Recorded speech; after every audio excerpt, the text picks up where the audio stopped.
Hello everybody, hope you're all doing well. My name is Steven and this is the Storytime channel. Today we have some pro-revenge stories and our first story of the day is by Garmstrong318. IT manager leaves business and does his own right to be forgotten. This isn't about me but a friend who I've known for years. This is in the UK where we have a legal right and process in which we can force a company or entity to remove anything related to us. It's called GDPR, General Data Protection Regulations, and RTBF, Right to be Forgotten. So into the story. My friend we shall call Steve worked for a company for over 10 years as their IT manager, in charge of the whole system. He had worked his way up from lowly desktop support right to the very top. He was also very into doing everything by the book and within the law. No underhanded shenanigans. The company had recently gone public. Shares listed on the stock exchange, and as such needed a director of IT. Steve applied and was pretty much a shoo-in until he was told the new CEO, the original owner who was pretty much forced to go public by the two other shareholders, had taken his shares and sold them and moved on, had overruled HR and hired someone else. Spoiler, nepotism. And he shrugged and said, "Well, at least they will take away most of my paperwork, allowing me to do more work." Oh, how wrong he was. When the new IT director arrived, let's call him Tom, he basically kicked Steve out of his office and into a desk in the main office and did nothing except piss about. Steve found out it was the CEO's nephew who he dotted on. Fast forward 3 months and Steve is pretty much burned out. The nephew had fired his 2 very capable assistants and replaced them with buddies who did nothing, leaving Steve to look after around 400 PCs plus associated servers and network equipment all by himself. He was getting fed up. All the while, Tom kept ordering him to do weird things like reinstall Windows all on PCs or order him a gaming rig for the office. In one case, go to his house and set up a home network. The final straw came when Tom had got the CEO to cancel Steve's bonus for not meeting all requests made of him. Meanwhile, his buddies, Richard and Harry, got massive bonuses and rewards for their hard work picking up the slack. Steve decided at this point to start looking for a new role. It just so happened he had kept in touch with the old owner who had started a new business and after hearing of his woes, had offered him a new job at his much smaller company at the same wage. It was also a much shorter commute and he got a whole new office and a nice set of benefits. Steve, of course, took the offer up, but also decided to plot his revenge. Steve handed in his 3-month notice to the HR department and began his leaving process, sending emails to Tom detailing all passwords and processes, plus introducing him to suppliers and whatnot.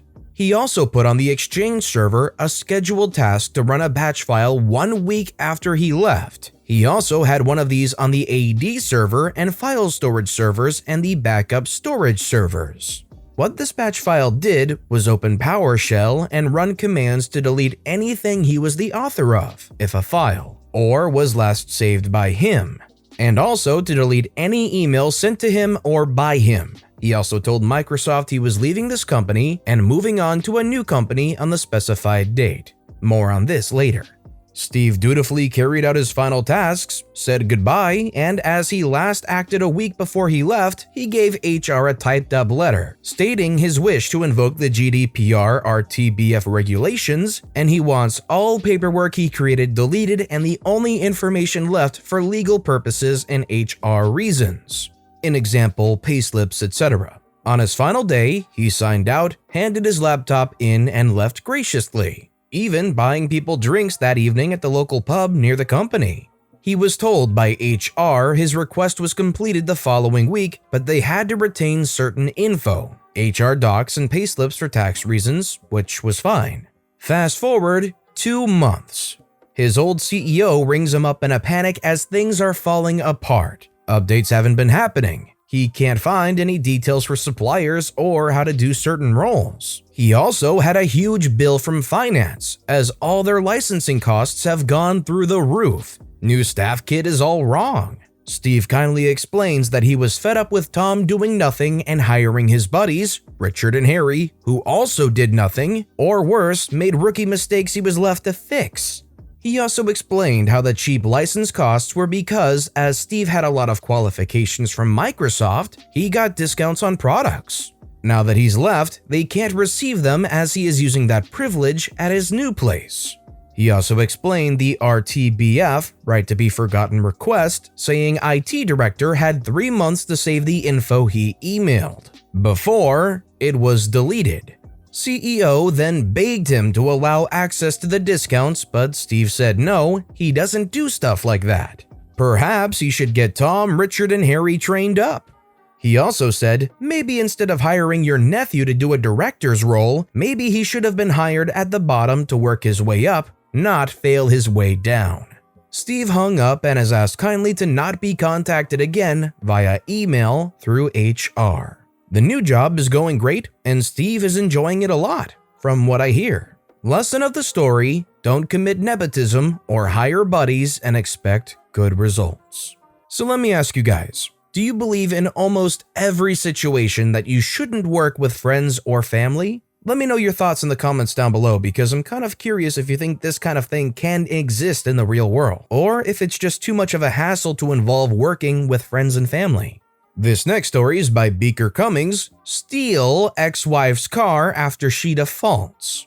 We all know who me is: ex-wife, wife. Wife and I got together in July of 07, July 5th to be exact. We actually celebrate that anniversary more than the wedding one. We're not really normal. It was ex-wife's idea, sort of. Wife needed a place to stay, so ex-wife suggested she move in with me. Ex-wife just didn't expect things to get serious, and she wasn't happy. She just got remarried at the time too, so what the freak? Wife and I have been together 13 years, married 6. Like I said, got together in July 07. The company I worked for got bought out and took over in October. My/our last day was December 1st of 07. I decided I deserved to sit on my butt for about a year before seriously looking for work. This is important, I guess. So, come spring, an ex-wife is on the same softball team as wife's best friend. Ex-wife keeps going on how she can't wait till I die so she can kick wife out of her house. Nice, huh? Well, your friend says as long as her name is still in the house, she can, divorced or not. I need to get her to sign a quitclaim deed to get her name out of there. Then we can refinance to get her name off the loan too. So I tell her that when I can't make payments any longer, being out of work for 6 months, that they'd come after her. Not a lie. And I/wife wasn't even close to losing said house. Ex-wife doesn't like to work, but her new hubby bought her an 04 40th anniversary Mustang that she works to make payments on. Her dream car. Sure, now she works. Didn't when we were married. Soon after getting the house refinanced, we found out that ex-wife was still on my car insurance. She was enjoying my multi-vehicle and house discount. Oh heck to the no. And since I've been with the same company for 30 years, I asked a little favor. Take her off, put wife on. But after notifying the state and the lien holder that she no longer has car insurance, maybe they could wait a couple days before mailing ex's notice. Banks love the chance to insure you for at least double or more. For those of you not in the States, banks/credit unions demand you keep full coverage insurance on the car in case it's stolen, wrecked. You get the idea, right? Now, the big plus when her name was still being on the house, it gave her great credit rating. But for some reason, after the banks and everyone else she got loans from found out she didn't have access to the house, all her rates and payments went up. And yup, they can do that. Or demand the loan be paid in full. Part 2 of the revenge. I know what you're thinking. All that and that's not it? Sad, huh? Anywho, driving home from work one day, I did find a new job. I drove past the bank that had ex-wife's car loan and there it'd be, all shiny and white, just sitting in their parking lot. I knew what that meant, so I went inside to have a little chat. By law, they have to wait 30 days for you to get caught up on your payments, or they put it up for auction. Big hassle for them. Also by law, they can't tell you what the highest bid is, but if you agree to pay off the remainder of the loan, they be happy. At least it was worth more than what she owed, but I would have gone over a little. So yeah, on day 31, the wife and I were driving home the wife's new car. And what made it even better, she, the ex-wife, came in on day 32 with the money to catch it up. And they told her who bought it. My number 2 son said she cried all the way home. Oh, life is good sometimes. It ain't much, but it put a smile on our faces. Man, I don't even know if I would want to get involved with it that far. I feel like that's the kind of thing where you end up wanting to kind of watch your back all the time anywhere you're slightly near that ex-wife. Feels like the kind of thing that would make the right person snap on you. Our next story is by internal researcher 8, park in 2 spaces, enjoy waiting to get back in your car. I went out to eat at a local fast food place before going to work. When I arrived, the parking lot was full except for 1 space. But some inconsiderate buffoon had parked across the line. I wasn't about to make myself late waiting for another space to open up. Thankfully, there was enough room for me to pull into this last space, which was next to the driver's door of the other car. My driver's door was next to the curb, so I had no trouble getting out. While I was inside waiting for my food, I'd already ordered, a woman came inside upset that someone had parked blocking her in. The manager went outside with her to look. While they were out there, my order was called, so I took my food and sat down to eat. My table was right next to the door. They came back in. I heard the manager tell her there is nothing he could do because the other car is clearly parked in a single space. She proceeded to go table to table asking whose car that was because she needed to leave. For some odd reason, she never stopped at my table. After asking at a few tables, she gave up and went outside and sat on the front of her car. After I finished my meal, I walked out, got in my car. As I was walking to my car, I hear her on the phone talking, presumably to her boss, and telling him that she was going to be late. I just drove away without even acknowledging her. OP later clarified that the woman was a very large woman, it was a compact car, and apparently the car was full of clutter that made it impossible to go inside a passenger door. Otherwise, everybody would be left here being like, well, why didn't they just get in the passenger door and leave? And honestly, considering the kind of person they seem to be, it doesn't surprise me that their car was all cluttered to the point where they couldn't even get in the passenger door. And our final story of the day is by Extra Fake News. You want my parking space? The story of the lady parked in 2 spaces posted here earlier today reminded me of one I did about 3 years ago. I was at Target shopping for Christmas gifts for my wife and son. It was early December, so the lot was pretty full, and naturally there were a few cars driving around hoping to find a parking spot. I had just got back to my car, loaded my items into the trunk, and went to return my shopping cart when a lady in a Mercedes starts honking.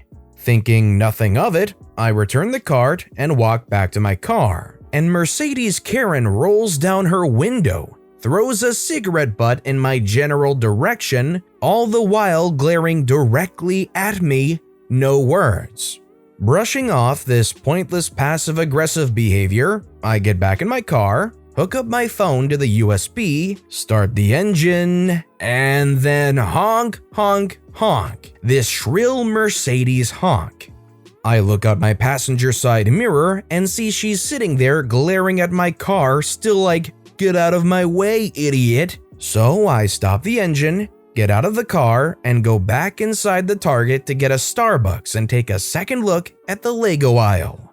She was visibly fuming when I got back out. All I did at this point was go into the protected pedestrian walkway between the rows of cars, turn around, then wink at her, and she proceeded to speed up as fast as a raging Karen in an overpriced luxury car could possibly go in a short parking lot before slamming on the brakes to a squealing halt as another car going perpendicular had reached the intersection first. It was fun to watch her impotent rage.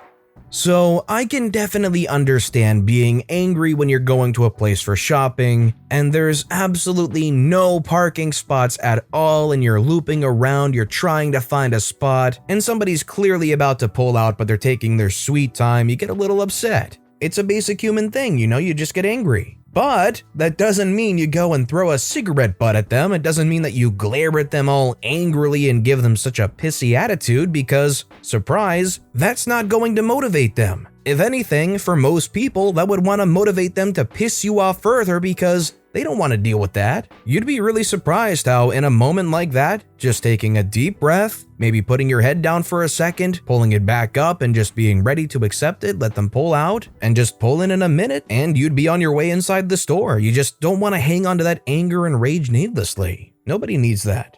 But with that being said, that's all the time we have for today. So, which of these stories was your favorite and why? Let me know in the comments down below. But besides that, if you enjoyed the video, please consider liking and subscribing and turn notifications on if you haven't so you'll never miss an upcoming video. Any little thing that you do helps the channel grow so much more. Whether it's commenting, subscribing, or just watching the video, thank you all so very much for supporting me right here on the Storytime channel. I hope you all have a wonderful day, and I'll see you all next time, right here on the Storytime channel.